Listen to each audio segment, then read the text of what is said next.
Hi, everybody. How you guys doing? Let's jump into some horror bites. We're going to do a quick one today. I just saw that they announced a reboot of Wrong Turn. They've been talking about it for a while. They announced it. We'll see if it actually happens. They've announced it before. Probably 2 years ago, they created like this mysterious Facebook page for a sequel, but that's as far as it got. And everyone was like, what is going on here? But they've been talking about rebooting it. The original, if you haven't seen it, starred Elijah Dushku and what's that guy's name? Oh, he's got like a really weird name. Tyler will look it up for me while I explain this to you. But it centers on this group of college-age kids who get in a car accident in the middle of the backwoods, and when they go to get help, they end up getting hunted by these three brothers who are these inbred cannibals who live in the middle of the backwoods. And it's uber violent, pretty gory. Desmond Harrington is the name of the guy. Maybe it's not that weird, but it just, I don't know, that name's always seemed like really... Stands out. Yeah. He was also in Dexter. He's been in a lot of stuff. Oh, okay. You know him if you saw him. But... So yeah, the reboot, we'll see where that goes. I'm interested that they actually announced it, so we'll go from there. Again, I don't know if we need a reboot. I'm pretty sure the first movie came out in 2003, so I don't know. No, those reboots are just like, yeah, we're running out of ideas. So, well, yeah, it's like the Saw reboot. Like, do we really need a Saw reboot already? It's not even been 10 years since the last one came out, has it? No, the last one came out in 2018. Yeah. I think that. But anyway, so the Wrong Turn reboot. We'll see where that goes. That's our news for today, and let's get into the blood and guts of it. Yeah, so today's subjects, we're going to be basically talking about what makes a good, like, slasher. Specifically slasher? Yeah. Splasher. Specifically a good slasher villain. So there's a lot, when you think about it on its surface, you're just like, oh yeah, a guy with a knife, that makes a good slasher villain. But... I've seen a lot of slasher movies, and some of them are great, and others not so much. Yeah, some of them are garbage. And to make an iconic slasher, I think there's a lot more to it. So we wanted to break it down. Yeah, we kind of came up with some ideas of like what specific things, like what elements would make for a good slasher villain. So I think to start at the beginning, something that Tyler brought up off just before we were recording this is the mythos behind him, the origin story. And people who are listening, my friends know this, people who are listening don't know this about me yet, so I'm going to break this news for you. I am a sucker for an origin story. Same. I am so... the movie can be so bad, but I love origin stories. I don't know why, but I do. So the origin is a big deal, and we've seen it. Jason, the drowning... Freddy Krueger with being the child predator who ends up getting burned alive in a warehouse.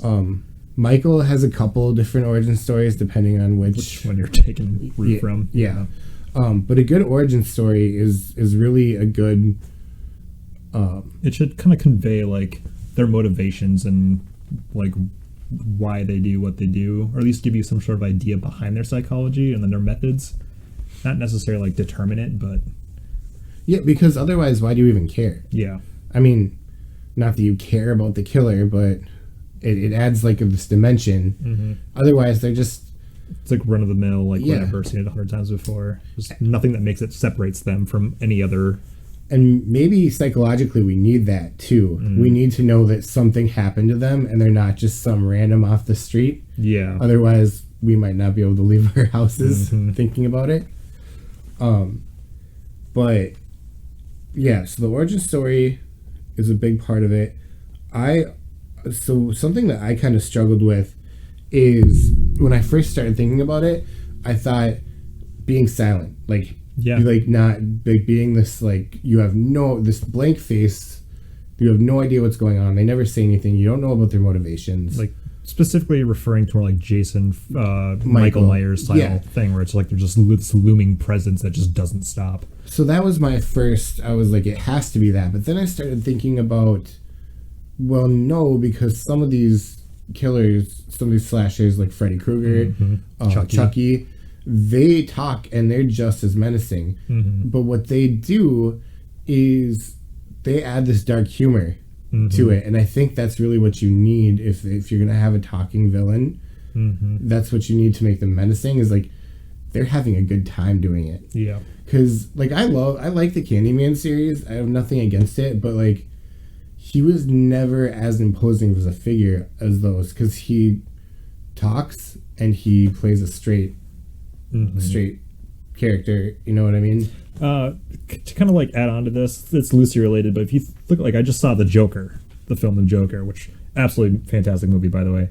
But you could kind of look at the Joker as like as like an extension of that, or like he has this mythological backstory, but then he is this super crazy psychotic killer, but he's always talking. He's always like got this really morbid, dark, violent humor to him. And I think that kind of like lends itself to like Freddy Krueger, especially if you kind of compare those two. This is gonna go off topic, but as a comic book fan, as a Batman fan, is this the Joker that you would like to be canon? Ooh, because we've seen so many Jokers and so many backstories. This is very off topic, but we'll come back to the main topic, we promise. But I will just say this, is that DC has always played it kind of fast and loose with his origin story. The Joker they kind of alluded to this in The Dark Knight with Heath Ledger's Joker, and that like he has several different backstories and you don't really know which one's truly like the truth of his origin. Seemingly like the one recurring thing that's been in the most of his origin story is just like him falling into the vat of chemicals, which didn't actually, spoiler alert for those who care, doesn't actually happen in the Joker film. I won't give you anything more than that because it's so worth a watch. But anyway, so yeah, I like the ambiguity. Okay. I don't want to have a definitive origin for the Joker. I think not having a definitive origin really does more for the character. That's fair. All right, so back to the topic. Back to it. Sorry. So to get that out of our system quick. So yeah, if they're gonna talk, I feel like there needs to be another element to it other than, hey, I'm intimidating. Yeah. I think that makes a great killer, and I mean, iconic. Yeah, I guess. I mean, and like if you think about it too, like what's more intimidating than a silent stalking killer? I mean, if a guy's just like constantly walking towards you, threatening you, it's like, I mean, sure, but it's like show it, don't tell it sort of thing. Yeah, no, I definitely, if I had to choose between my murderers, I think the silent one is like the creepier one. Yeah. There's just something so inhuman about it. Yeah, that makes it. And the mask especially, like the masked ones that are silent, because you can't see their face, you can't see what expression they are. Yeah, exactly. Yeah. So the mask could be another thing we could talk about too here. Yeah, like masked versus not masked. Yeah, I think the mask is definitely for the slasher the way to go, because it adds that level of not know, like you just don't know what's behind that mask. Exactly. Is that a normal guy, or is that some like? Is it an alien? Yeah. Is it a crazed freak? Like, you just don't know. It's that fear of the unknown. Exactly. And tying into that too is they just zero compassion. Yeah. They don't care. They don't care who they're killing. I mean, even if they have random moments where, like, say, like a survivor just calls to memory something like traumatic about them and kind of makes them waver. It's usually in those scenes, it happens and then it's over just like that, and they're right back trying to kill you, and you're like, okay, that didn't work. Yeah, and I mean, I think Michael is out of all of them. We see, I guess Jason too. We do stay with Jason, but like the fact that they'll kill animals. I don't think Michael or Jason ever killed a kid off the top of my head. I can't think of. I think there's been times he tried that we've seen him try. So it's just like they give zero Fs. They will kill whatever's in front of them, whoever's in front of them. Guy in the wheelchair, Jason. Yeah, exactly. So they have zero compassion. I think you have to when you have when you have somebody who has that compassion or that pause or whatever. Well, that just turns a horror movie into a thriller. Yep. So they have to have that. How do you feel about keeping the killer off screen for as long as possible versus revealing them right away? I like that, to be honest with you. I like that. There's this trend especially in horror over the last couple of years, where they show like the last 10 minutes of the movie in the first 10 minutes, and then they go back and tell the story. Yeah. I hate that. I I'm not a hate big it. fan. I agree. I want the story to build up, and you have so much suspense when your killer is off the screen. Is it a man? Is it a woman? Is it even human? What is it? And then you get that big reveal at the end. We actually talked about this before too, but the idea of setting the tone of the film, and I feel like starting off with like showing the killer right away is like a really cheap and easy way of doing that. Of like, hey, this is a horror movie. Here's the guy that's going to be killing everybody in the following hour and a half or whatever of film. And it's like there's much better ways of doing that. I think I mentioned that too the last time with The Invitation. Yeah, and talking about having an open scene that doesn't necessarily like call to attention everything you're going to be seeing, but at least sets the tone. And whether it's purposeful or not, when you don't see the killer doing the thing, you don't know what to expect when he does finally show up. Yeah, well, you don't know if they're in the room. Yeah. Maybe the killer's in the room. Maybe not, but it just adds like another. What do you way. feel about like the whodunit sort of aspect of those sometimes? Like I think Scream did that too, where it's like Yeah. the killer ended up being people in the room. Like Scream was classic. I'm a little bit personally, I'm more in favor of like the killer being its own entity, not being like a big quote unquote surprise twist. Like, here it's actually this dude the whole time. I'm not a big fan of that personally. I think it has its place, but if we're just Specifically talking for slashers though, for slashers. if we're talking just in general, no. I mean, I want my slasher to be some hulking, menacing guy. Seemingly impossible to kill. Yeah. So that's where I'd go with that one. Also, how do you feel about that too? Like the idea of him being the slasher being slightly more than human, like surviving stuff that would normally kill a person and just shrugging it off like it's not even a problem. I would like to see a slasher not be like that. And I guess we've Not seen it necessarily not before. feeling pain, but like being able to survive stuff But that would ordinarily kill a person. I mean, I feel like they have to be to just for the movie's sake to like make it through the movie. Yeah. Um, Because I mean, there's nothing less frightening to me, or like more comical to me, actually, I should say, when you see like a survivor chucks like a freaking sewing machine or something at the guy and he knocks him down, and he's like, "Oh God, I got knocked down," and it takes him like 15 minutes to stand up again. That's just, I mean, I also really am not a big fan of them like showing the villain recover. Like if you're gonna knock him down or like whatever, don't show him recovered. Like cut away to the person seemingly escaping, and then having him pop up again. well, and with some of these legacy films too that we're talking about, Friday the 13th, Nightmare on Elm Street, whatever, it's inconsistent. Yeah, They're so inconsistent with what what they're capable of. yeah, and like what's gonna knock them down, what's gonna kill them, what's gonna hurt them, how do they come back? How do they come back every time? You know what I mean? So I think they have to be that menacing, scary. Something a little bit more than Yeah, human. they have to be more than human to an extent. Yeah, not necessarily to the degree of like, oh hey, he got his head chopped in half with an axe. He's somehow still alive, but like, Yeah, you know, getting shot like 2 or 3 times. yeah. That's kind of within reason in my mind. Because I don't want them to be completely invulnerable. Yeah. Because then what's the point? Why not just Exactly. lay down and Yep. die? Yep, exactly. But yeah, there has to be some reason why they're They have to be somewhat fallible. well, and there's certain like aspects to not just like the superhuman strength, but like superhuman endurance. Yep. They have to have that too. How is our final girl running for like a quarter of a mile, and then Jason just pops up in front of her? Surprise! You can just teleport from one spot to the next.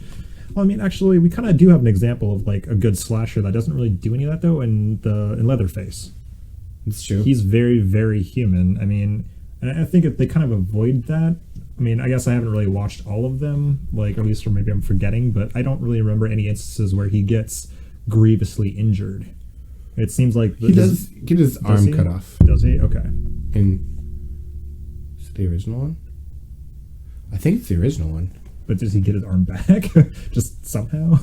No. So that's kind of right there an example then, I guess, of like a fallible slasher that works though. But even he's wearing a face and doesn't really talk. He just kind of Like grumbles. Yeah, and yeah, he makes noises. He makes like whining noises, but he doesn't talk. He doesn't.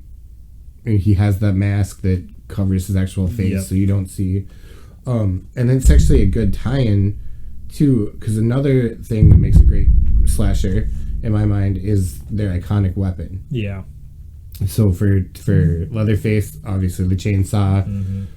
Jason's machete, even though he doesn't use it as much as you would expect. No, but it's still been it's tied to him. Thing. Freddy Krueger's claw glove. Michael has the butcher knife.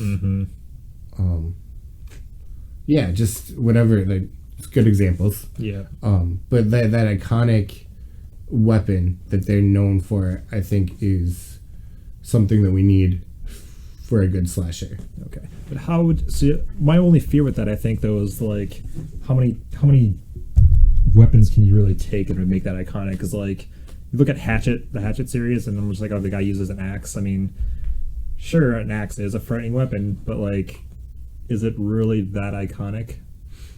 Or for instance, also Scream, like the ghosts in Scream, they always use generally use a kitchen knife to kill people. Which, I mean, Michael does that too, but still they manage to stand out and separate themselves from Michael Myers. Yeah, well, even look at, like, again, I don't want to shit on the Candyman movies. Yeah. But Candyman, he has this hook for a hand that he uses, but not really, like, I don't know, it just doesn't seem that intimidating. Yeah. I mean, maybe it's because we watched Captain Hook not be intimidating as a kid. What creeped me out about Candyman's arsenal was the chest full of bees. That was the one that got me. Yeah. What would you say is more important, though, between iconic weapon or creative kills? Creative kills. Okay. I think I think I'm in agreement there. Being able to use the environment around them, I think, is the One thing I'm gonna say, because like this kind of ties into both, but like not necessarily an iconic weapon that's wielded, but like always in my mind seems to get used to good effect is meat hooks. Whenever meat hooks appear in a slasher or horror film, it's always cringeworthy how they get used, whether for the back of the skull, through the ankles, the wrists, whatever. Like however they're getting used, underneath the jaw. Yeah. The worst is when the victim stays alive for a while. Yes, exactly. I think that was at least one Texas Chainsaw Massacre. They were just on the hook for a while. Yep. Or they get like a ice pick or something like that of that variety. Yeah. Or I mean, even to just like people getting dragged too with meat hooks and stuff like that. Stabbed in the back and just dragged across the ground, just screaming to your death. Not great. Not a great way to go. How much does the setting factor into a good slasher, do you think, too? I mean, I think a good slasher could do it wherever. Pretty much anywhere? Yeah. I mean, I think the setting is almost a weakness in a way. Like, really? If they need a set... Well, I mean... I'm kind of the opinion that the setting could be pretty vital to the origin story at the very least. That's true. Because, I mean, you think Crystal Lake for Jason, you have the Michael Myers childhood home, the farmstead for Leatherface, et cetera, et cetera, et cetera. Jaws would not be as scary out of the ocean. It's very true. But yeah, I mean, for the origin story, for sure. At the very least. And it does play a part. I don't want to downplay it. It does play a part because then they know the area and the victim doesn't. Or Freddy's dream realm. Yeah. I mean, Freddy's dream realm is basically wherever he wants it to be. Yeah. Even though a good amount of time they end up back in the boiler room. Yeah, the boiler room. Yep. So, which was where he died, correct? Yes. Yeah. Abandoned factory. Yeah. Okay. But yeah, so location generally, at least to some degree, location can play a pretty big role. What about victim type?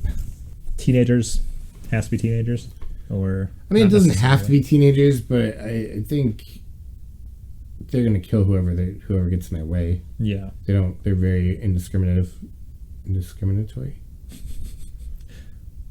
One of those. Okay. All right.